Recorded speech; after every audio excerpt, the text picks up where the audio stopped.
Donc, on va demander au docteur Jean-François Gérard Varret, donc, qui représente le Conseil national de l'Ordre des médecins, de nous donner des chiffres, entre autres, et son interprétation de ces chiffres. Voilà. Bonjour à tous. Merci, Monsieur le Président et toute l'équipe de nous avoir confié. Je dois dire en introduction que nul n'est parfait et c'est pour ça que j'ai exercé la profession de médecin généraliste rural pendant une quarantaine d'années en Bourgogne et que je suis né dans la ville de Paulbert et que j'ai exercé dans la ville où a été Émilie du Châtelet, grande scientifique, et j'ai eu l'occasion même d'être dans le bureau où elle avait été avec Voltaire pour échanger bien sûr de nobles propos. Donc ce combat sur la féminisation, il date même de mon enfance, pour clore sans entrer dans des détails personnels, tout simplement parce que ma tendre mère était normalienne, mathématicienne, et a été proviseure de lycée de filles pendant 30 ans, et je dois dire que j'ai entendu un combat incessant sur la magnification de la femme, sur la lutte incessante, et donc nous sommes dans une projection continuelle de cet aspect sociologique, et je remercie Emmanuel Soesio, avec qui j'avais échangé plusieurs fois, et je ne demande pas mieux que de continuer sur cet aspect sociologique. Sur le plan du Conseil de l'Ordre des médecins, où je suis conseiller national, et je préside actuellement la commission démographie médicale, qui évidemment possède, vous en doutez, un nombre incalculable de données, et nous avons répondu avec grand plaisir à cette invitation à faire un propos sur la féminisation. Alors, en 2 secondes, il y aura des diapos, bien sûr, vous les aurez, parce que j'ai mis quelques tableaux, je n'ai pas voulu m'en mettre trop, mais j'ai voulu mettre quelques tableaux avec quelques chiffres. Si on veut faire très court, actuellement, au Conseil de l'Ordre national, sont inscrits à peu près 301 000 médecins, actuellement. Petit détail, il y a près de 90 000 retraités, ce qui nous fait un solde à 210 000. Et dans les années 80, nous avions 200 000 inscrits, avec seulement 6 000 retraités. Donc vous voyez que cet aspect démographique global intervient sur les problèmes actuels de l'installation sur un plan général. Donc la phrase commence par « On n'a jamais compté autant de médecins, plus de 300 000, mais pour autant, une baisse régulière des effectifs de médecins actifs réguliers, une diminution asymétrique, alors que ce soit les effectifs par groupe de spécialité, c'est parce qu'on a 3 catégories au niveau de l'institution, les médecins généralistes, les spécialités médicales et les spécialités chirurgicales. Par genre, évidemment, c'est masculin-féminin, et par mode d'exercice, c'est tout le problème du silotage des exercices professionnels.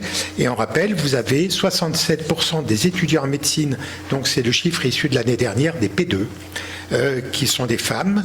On frise les 70% dans certaines facs, étant Dijonais, où il y a 72% de reçus en P2 l'année dernière, avec une classe d'âge de 57% reçus au bac S l'année dernière.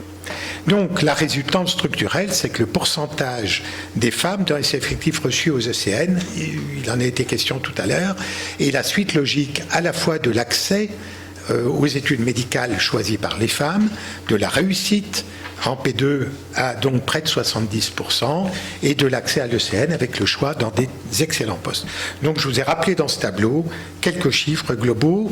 On vous rappelle, en médecine générale, on a toujours tendance, on en a beaucoup, certains journaux parlent de 100 000, en fait il y en a plus 100 000 puisqu'ils sont 80 000, et les vrais effecteurs qui sont le premier recours, les médecins généralistes de premier recours, ont été déchiffrés à 56 000 et non pas 90 000 comme on peut le lire de temps en temps.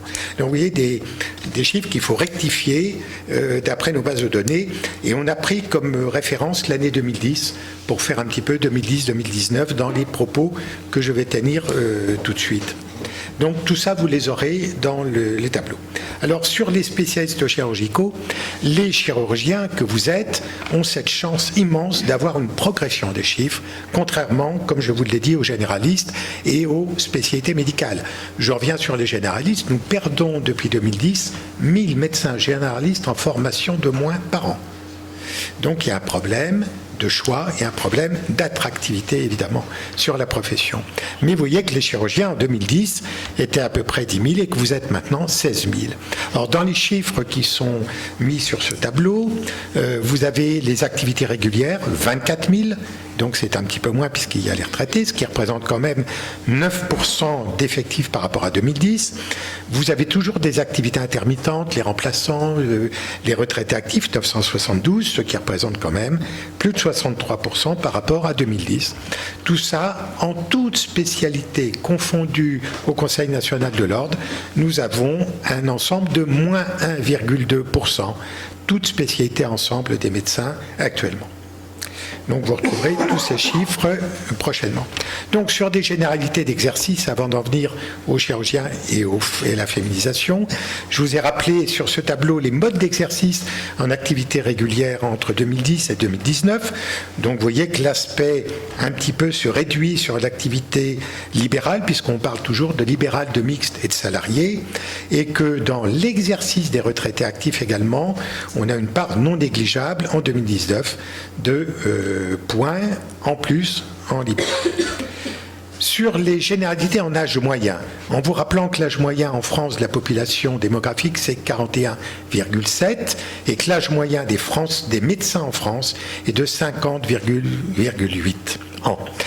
Sur l'activité régulière, vous avez pareil, l'évolution entre 2010 et 2019. Vous voyez qu'il y a une baisse un petit peu d'âge, de rajeunissement d'un point, d'un an, qui est passé 2010 de 49,8 à 48,7. Sur les activités intermittentes, une montée, puisqu'on passe de 52,2 à 54,5 ans. Et sur les retraités actifs, évidemment, nous passons de 68 à presque 70 ans, puisqu'il y a beaucoup de retraités qui maintenant reprennent des activités, soit en généraliste, soit même dans certaines spécialités reconnues. Sur l'approche théorique et juridique, c'est le tableau de rappel un petit peu de toutes les spécialités chirurgicales. Il y en a 14, donc je vous les ai rappelées sur le plan juridique. Il y a des dénominations qui ont changé. Vous avez vu, chirurgie urologique s'appelle maintenant l'urologie. La chirurgie orthopédique et traumatologie, c'est traumatologique. La maxillofaciale s'appelle maxillofaciale. Et il y a la chirurgie orale qui est apparue, alors que la stomatologie a disparu. Simplement, vous la retrouverez sur un tableau, puisqu'on a essayé, étant donné que ça a changé en 2017, de prendre des chiffres avant 2017 et des chiffres depuis 2017 pour ne pas faire de séquençage. Le voilà, ce tableau, donc c'est un petit peu la qualification en activité régulière, l'âge moyen. Donc vous voyez, dans tout ce tableau, il y a le top 5 des plus jeunes et le top 5 des moins jeunes, pour utiliser un euphémisme. Et vous voyez que dans certaines spécialités qui sont marquées en rouge sur l'âge moyen, il est passé en 2010, par exemple, pour la chirurgie orthopédique de 48,4 à 49,2 en âge moyen. Vous avez également sur l'ophtalmologie de 51,8 qui est baissé à 51,5, sur l'ORL de 51,3 à 50,9. Donc vous avez un rajeunissement global. Alors selon les encres visibles, vous avez en bleu, en noir et en rouge, qui vous permettront de retrouver un petit peu les âges moyens de toutes les spécialités chirurgicales dénommées. Donc on peut dire une répartition inégale selon les spécialités. Là, on retrouve cette pyramide des âges que vous connaissez bien, qui n'est pas une pyramide, puisque c'est soit une pyramide inversée, soit un champignon, qui décrivait très bien la démographie médicale toutes ces dernières années, avec ce petit plus. Alors, je ne sais pas si la souris peut aller, mais enfin, vous voyez très bien la base de cette pyramide qui redevient rose à droite, avec un rajeunissement évident, avec l'apparition de la féminisation, puisque dans les moins de 40 ans, les femmes représentent 50,5% des effectifs en général sur les chiffres. Et puis ça remonte un petit peu, alors que les hommes ont cette particularité d'avoir plus de 60 ans pour l'énorme majorité des chiffres. Donc cette pyramide est assez, on va dire, favorable et confirme un petit peu cette féminisation qui arrive. Donc on pourrait dire que féminisation égale rajeunissement pour parler et revenir sur les termes qui ont été utilisés tout à l'heure d'excellence. Alors vous avez également des chiffres en bas à droite du tableau qui donnent un petit peu les trois catégories de libéral, de mixte et de salarié. Vous avez donc actuellement en ORL, dans ce tableau qui était précisé, 49% de plus de salariés en médecin et 20% en mixte et 20% en libéral. Donc vous avez une tendance évidente au salariat que vous retrouvez dans énormément de branches, quelles qu'elles soient, Donc en ORL, une féminisation, un rajeunissement avec un salariat qui pointe un petit peu. On va sur la féminisation de la profession. Alors, sur cette droite qui monte, qui s'accentue de 2010 à 2019, c'est exactement l'inverse en médecine générale. Vous avez une progression annuelle, on ne va pas dire exponentielle, mais relativement droite, qui donne des chiffres de croissance actuellement des effectifs des spécialités chirurgicales depuis 2010. Avec un âge moyen qui est de 48,7 années. Alors en fait, c'est une coquille, c'est 2010 à 48,7 et c'est 49,8 en 2019. Donc il y a une toute petite coquille d'impression. Et donc, on vous rappelle dans le tableau en bas, en 2010, 22,8% des femmes qui sont médecins spécialistes en chirurgie et versus 2019, 31,3% des femmes médecins spécialistes en chirurgie, donc une augmentation de 8,5 points en 9 ans. Donc ça confirme cette féminisation évidente de la spécialité chirurgicale. Alors, il y a deux façons un petit peu d'aborder la féminisation, sur un aspect conjoncturel ou sur un aspect structurel. Sur l'aspect conjoncturel, voilà un petit peu la pyramide des âges, toutes spécialités chirurgicales confondues en activité régulière. Vous retrouvez un petit peu un copier-coller avec celle tout à l'heure des deux autres spécialités qui avaient été démontrées, l'ORL et l'ophtalmo. Et vous avez donc là, de façon évidente, jusqu'à 40 ans, une féminisation, un rajeunissement évident. Alors, ce qu'on appelle l'index de renouvellement, c'est en fait le rapport des moins 40 sur plus 60, et l'index doit être égal à 1.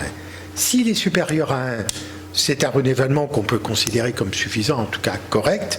S'il est inférieur à 1, il est très nettement insuffisant. Et donc là, dans les chiffres des spécialistes chirurgicaux, nous sommes à 1,12. Donc nous pouvons considérer actuellement comme suffisant, mais après, ça dépend aussi de l'offre et de la demande dans le système de santé. Mais pour exemple, le rapport des généralistes est 0,92. Donc vous avez une perte évidente. Donc la féminisation chez les jeunes, sur les moins de 40 ans, spécialistes chirurgicaux, 47% actuellement. On vous a fait un tableau par qualification qui est donc plutôt une approche structurelle. Donc vous retrouverez tous ces chiffres. C'est un tableau un petit peu à double entrée puisque les chiffres soulignés démontrent une augmentation en 9 ans supérieure de 10 points sur le pourcentage. Or, si vous prenez par exemple la chirurgie infantile, on était en 2010 à 35,1% de femmes et nous sommes maintenant à 49,5%. Nous frisons les 50%. Vous en avez une autre en dessous, gynécologie obstétrique, ce qui ne vous étonnera pas puisqu'on était en 2010 à 35,4% et que nous avons dépassé les 50%, nous sommes presque à 55%. Donc vous avez toutes les entrées que vous retrouverez, les ORL également, qui étaient à 18,8, qui passent à 29,7. Donc vous avez plusieurs entrées possibles avec les pourcentages, également en noir, qui indiquent également une accentuation, mais un petit peu plus modeste. Voilà, donc je vous laisserai regarder ces tableaux qu'on vous transmettra, il n'y a aucun problème. Alors, est-ce qu'il y a, c'est une question, est-ce qu'il y a une géographie dans la féminisation ? Je peux vous répondre non actuellement. Alors, on vous a mis deux cartes, en haut à droite en bleu, qui est la moyenne d'âge des inscrits au tableau en 2019, le plus clair étant le plus faible, le plus foncé, le plus important. Donc, vous avez une carte, une graphie un petit peu visuelle sur la réportation de la moyenne d'âge des inscrits actuellement. Et en bas à gauche, la part des femmes inscrites en 2019. Donc vous voyez qu'à chaque fois que vous avez une zone un petit peu faible, puisque plus c'est rouge foncé, plus c'est important dans le pourcentage, et donc on voit très bien qu'il y a une part de femmes et de rajeunissement dans des zones. Alors est-ce que c'est parlant au niveau de l'installation ? Non, il n'y a pas pour l'instant de corrélation directe entre l'installation des femmes actuellement dans la profession médicale et la géographie, ce qui est le gros problème actuellement des politiques, de pouvoir essayer d'équilibrer cet accès aux soins. Mais sur la participation des femmes, il est évident que c'est une étude statistique qui indique que les femmes choisissent, comme ça a été un petit peu soulevé par Emmanuel Soligo, le plus souvent que les hommes de travailler comme salariés en milieu hospitalier, qu'elles préfèrent travailler dans des grandes villes, donc c'est ce qu'on appelle la métropolisation, et qu'elles montrent par ailleurs une préférence pour les cabinets de groupe. Et vous avez dans cette tendance la tendance actuelle de l'évolution de la démographie médicale globale, qui est donc un petit peu cette tendance au salariat, cette tendance à la métropolisation. Alors après, les politiques parlent de déserts médicaux, ce qui est un terme que nous n'apprécions pas beaucoup, puisqu'en fait, ce sont des déserts socio-économiques et qu'on ne peut pas demander à quelqu'un de s'installer, un généraliste, dans une zone où il n'y a pas d'école, ni école ni lycée, ni transport, ni quelques services que ce soit. Donc il y a eu un manque évident des services, on va dire, publics, d'avoir maintenu une territorialisation. Alors maintenant, quand on parle des chirurgiens, il est évident que les choix ne sont pas les mêmes, puisque par principe, quand vous prenez un chirurgien, il demande un plateau technique, que ce soit un plateau technique privé ou public. Et plus vous allez dans le troisième recours, plus ce tableau technique devra être important. Donc vous avez une tendance automatique sur la métropolisation, quelle qu'elle soit. Et quand on parle des maisons pluridisciplinaires de santé, on retrouve également cette tendance avec une féminisation évidente. J'ai en tête nombre de maisons médicales où sur 5 généralistes qui vont s'installer dans une maison qui va s'ouvrir dans 3 mois, 4 femmes pour un homme. Donc dans les généralistes, mais qui vont modifier complètement le profil de l'exercice professionnel.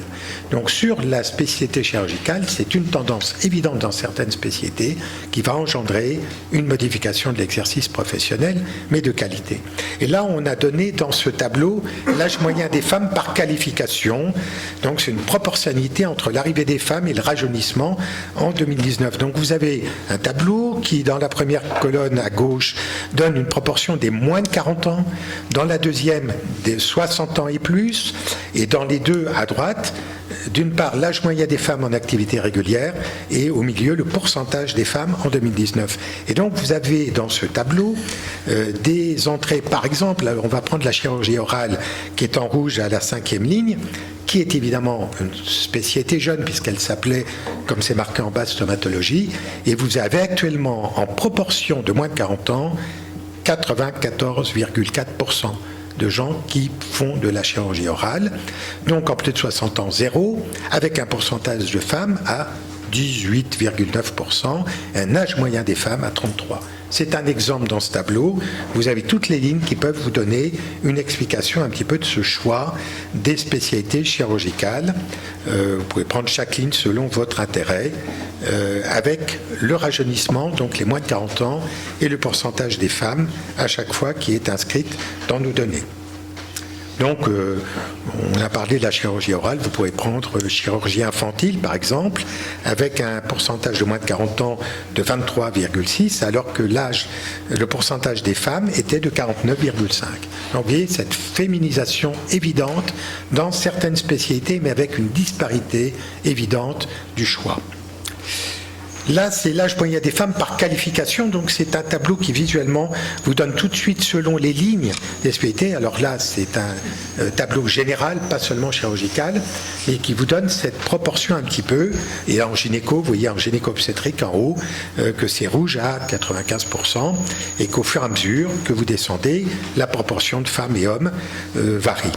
Et puis, on vous a fait un petit tableau également en bas à droite, des reçus, des choix à l'ECN, avec le pourcentage des femmes, avec dans les top 10, dans le top 100, le top 1000, donc pour voir un petit peu ce pourcentage des femmes qui augmente au fur et à mesure, puisque, comme c'est rappelé dans le texte, on a dit les spécialités en 2017, il y avait environ 8000 étudiants au numerus clausus.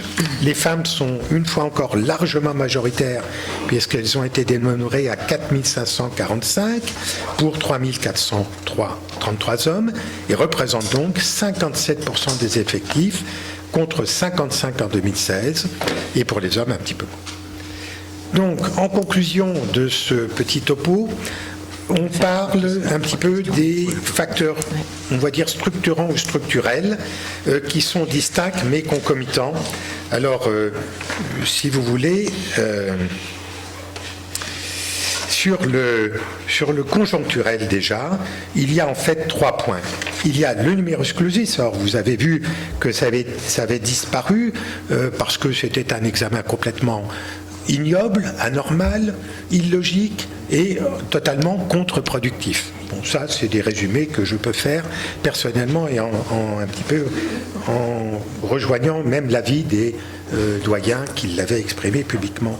Donc c'est un outil qui n'est pas souple, qui n'est pas réactif, qui donne des effets de modification qui sont reportés à 12 ou 14 ou 15 ans, qu'il faut vous rappeler qu'en 1972, quand a été institué le numerus clausus, les places étaient à 3600 et qu'elles maintenant elles sont à 8000 et que le gouvernement souhaiterait les passer à plus 20% dans les 5 années qui viennent, ce qui n'est pas sans poser des problèmes chez les doyens, de place, de financement et de place ultérieure dans les services. Donc c'est tout un jeu de dominos qui va se faire pour voir. Mais pendant cela, ne pas oublier que les chiffres vont réaugmenter, qu'en 2025, nous allons avoir une vague d'arrivée de jeunes qui vont modifier un petit peu cette structure démographique. Donc je vous donne rendez-vous dans quelques années pour modifier cet aspect.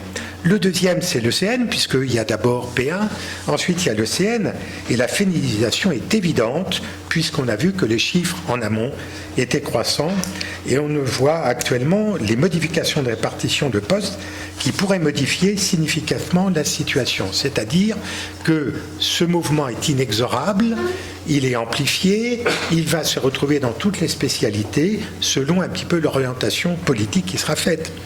Le droit à l'installation, c'est un gros problème dont vous entendez beaucoup parler en ce moment.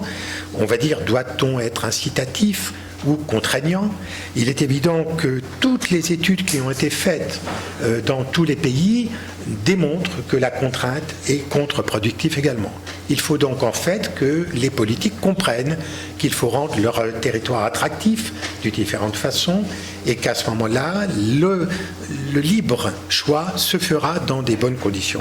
Donc, si on est dans les facteurs conjoncturels, numerus clausus, pas bon du tout, ECN à revoir, puisque maintenant la copie est en train de chauffer, et sur le droit à l'installation, c'est tout un problème sociopolitique. Si vous pouvez conclure, parce qu'on a largement dépassé. Bien sûr. Alors, sur la féminisation, je voulais vous donner un tout petit aperçu de quelques lignes sur la féminisation, puisque c'était l'objet un petit peu de ce travail. La féminisation, nous l'aurons en particulier largement provoqué un rajeunissement de cette population médicale, mais n'est pas la corollaire d'une organisation territoriale inéquitable ou d'un déséquilibre d'offres. La question de la féminisation des effectifs chirurgicaux doit être fondée non pas sur le bicatégoriel, c'est un petit peu le genre, mais sur l'appréciation des facteurs conjoncturels que je viens de citer ou structurels, la pénibilité, enfin un petit peu les 2-3 thèmes, la précarité, le travail un petit peu pénible, et que autour de la qualité et de la continuité des soins, poussant vers une redistribution plus efficiente des moyens humains et techniques. Et je vous remercie. Merci beaucoup pour tous ces beaux tableaux et ces chiffres. Une seule question, parce qu'on a largement dépassé le temps. Pas de questions ? On avait une. François Richard.